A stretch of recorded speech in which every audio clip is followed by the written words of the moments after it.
They've lost the blue folder. What blue folder? What was score? I'm going to book myself in for an MOT.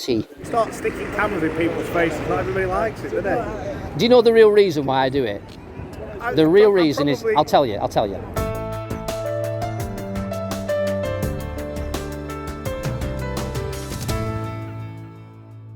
Right, well, I really don't know what's going on at Snighill Police Station. You know, I go in to collect my blue folder, and what happens? They haven't got it. But what they do have is the contents of that blue folder, and they all look like they're there, all the paperwork, but I'm not really bothered about that because I've got a copy of it all anyway. But the most important thing is, they are my receipts, and the blue folder belongs to me. So where's my blue folder? I mean, I gave them the blue folder. You can quite clearly see in video that just as I'm being arrested, I've handed it over. What they've done, they've took the contents out of the blue folder.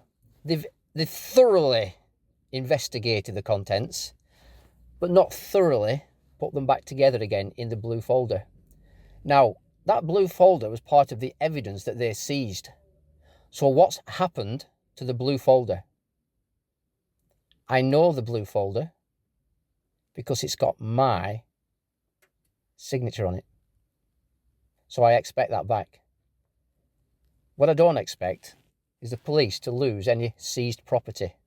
As for returning property that belongs to me, well, that's another story as well. Why did it take 18 months? 18 months to drop the charges. They had up to 6 months to investigate, and they left it just before the 6-month period ended to charge me with impersonating a police officer and allegedly being in possession of stolen items. So I've just come out of Snighill Police Station and I'm a little bit vexed. Well, that's a nice motorbike. Yeah. Brakes, tyres, MOT testing, servicing, repairs.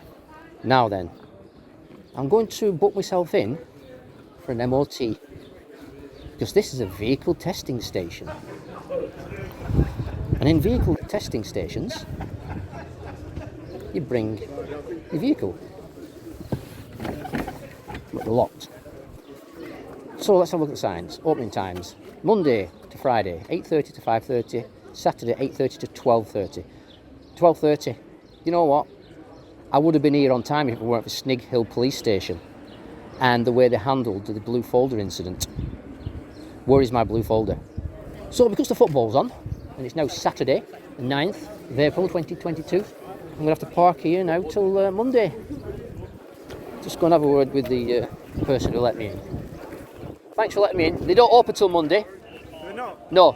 So, because I've come for an MOT, I'm going to leave it there. Free parking, isn't it? Oh, football's finished. But I got told it started at 3. Who told me that? I know. The person who lied. Oh, I can't remember his name. What was it? PC... Oh, do you know what? I can't remember his name. What was the score? 0-0. 0-0. Who were playing? Bournemouth and Sheffield United. Oh, a long way to come for a 0-0 score, wasn't it, Bournemouth? Anyway. It's one of those games. Now that the game's over, can I just have a quick look at the match game, the actual ground? Can you not? No. All right. How do I get the authority to get in? Who do I ask? SIA guy over there. SIA guy? Yeah. See him in corner talking to coppers. Okay. What's his first name? I can't remember his name, but SIA guy. Shed that you need.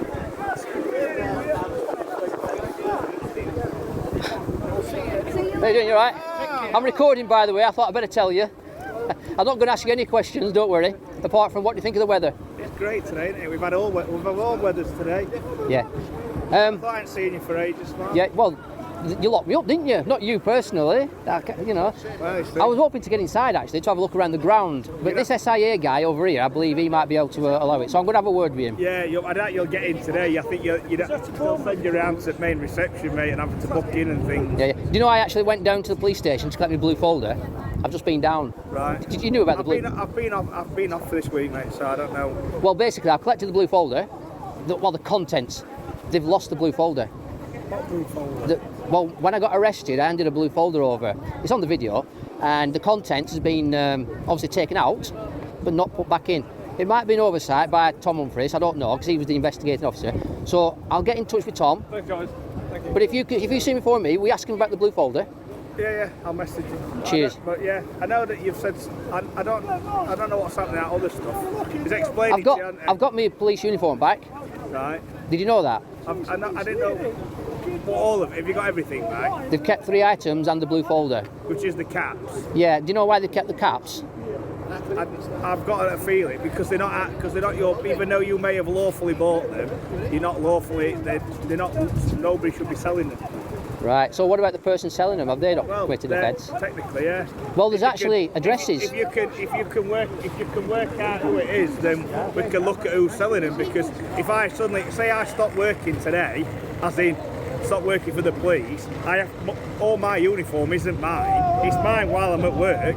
But then once I've left the organisation, if I suddenly go and stick it all on eBay, then you broke your policy, haven't you? Technically, it's theft because it's not mine to sell. Yeah, so you broke the policy. So whoever's selling it, really, there'll be some questions to ask.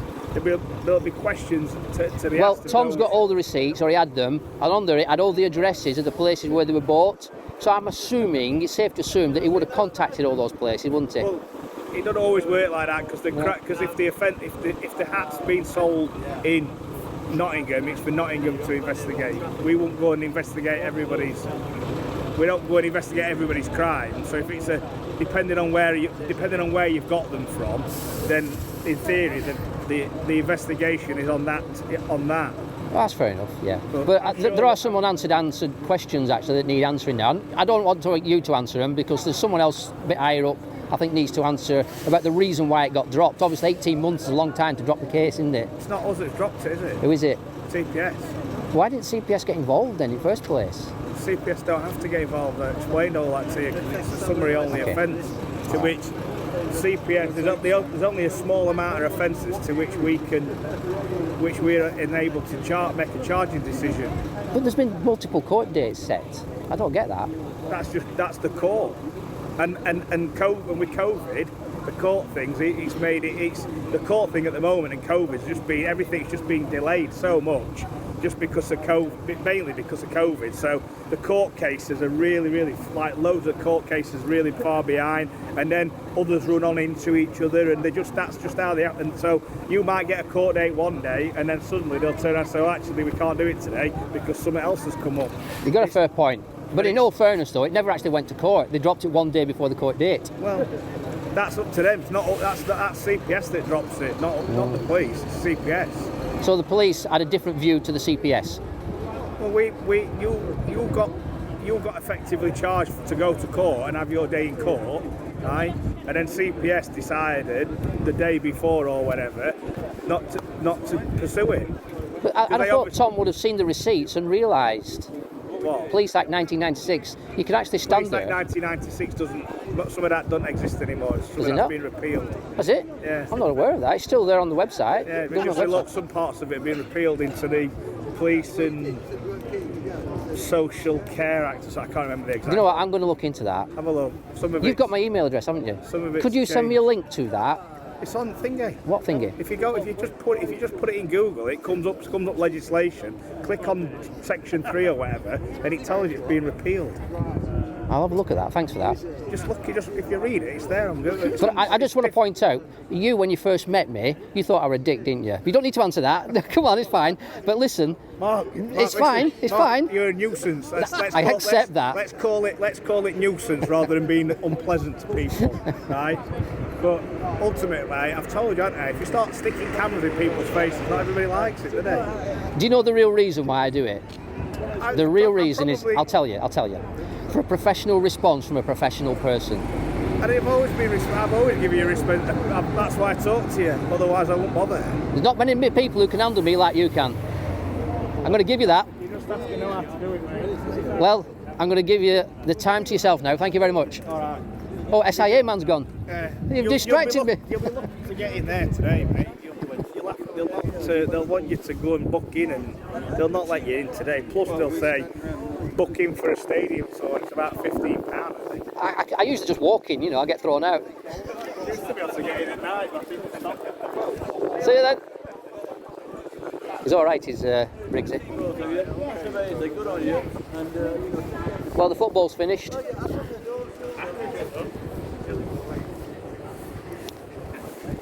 Thumbs up for the camera.